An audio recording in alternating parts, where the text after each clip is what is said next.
Chers amis, bonjour.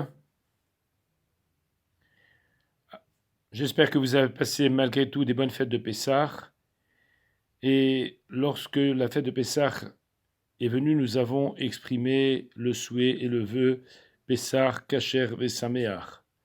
Et voilà que la paracha que nous lirons ce Shabbat chez Mini nous parle en l'occurrence de l'importance que revêt la cacheroute, ce que nous consommons. D'ailleurs, c'est un sujet d'actualité, puisque cette pandémie provient de la consommation.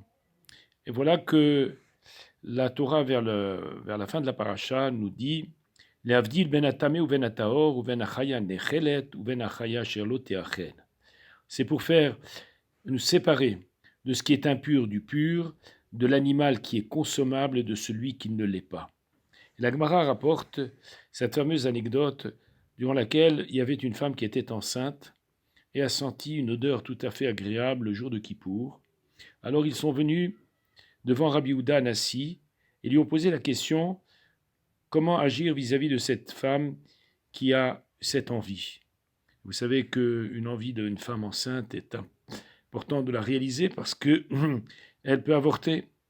Amar lahem. Alors il leur a dit Lechu velechashu beozna shayom yom Kippour. Allez et dites-lui qu'aujourd'hui c'est jour de Kippour. Alors on lui a parlé dans son oreille, comme l'a demandé le Rav. La femme s'est apaisée et Rabbeinu Akadosh a dit ce verset de Jérémie « Avant que je ne t'ai créé dans les entrailles de ta mère, je t'ai connu. » Et ainsi, l'enfant qui est né de cette femme a été Rabbi Yochanan ben Nafra, un personnage, un grand maître.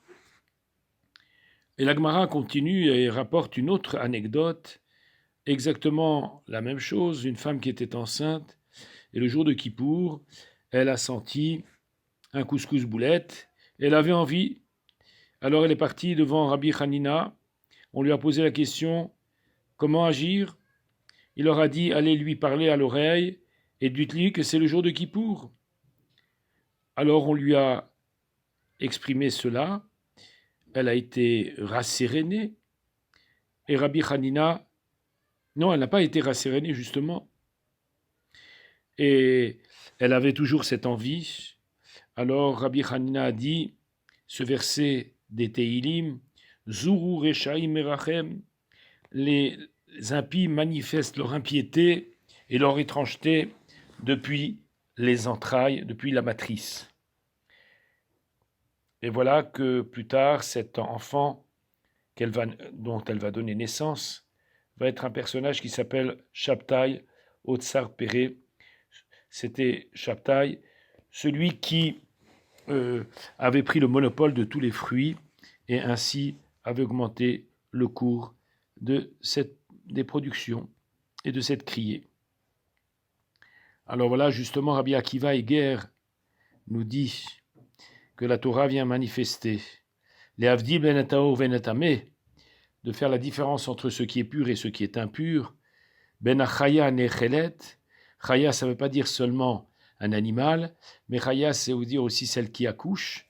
Il y a la deuxième acception de ce terme. Ça veut dire celle qui accouche et qui a mangé à Pessah, ou celle qui n'a pas, pas seulement à Pessah, mais qui a mangé quelque chose qu'il ne fallait pas manger à un moment donné de la vie, et celle qui n'a pas mangé et qui a fait attention à sa consommation. Alors, en ces temps difficiles, rappelons-le, il est important de faire attention à ce que l'on introduit dans la bouche et ce que l'on exprime également. À bientôt, Shabbat Shalom, et que de bonnes nouvelles, Besorot Tovot, Briut Etana Lechulam, la santé pour tout un chacun.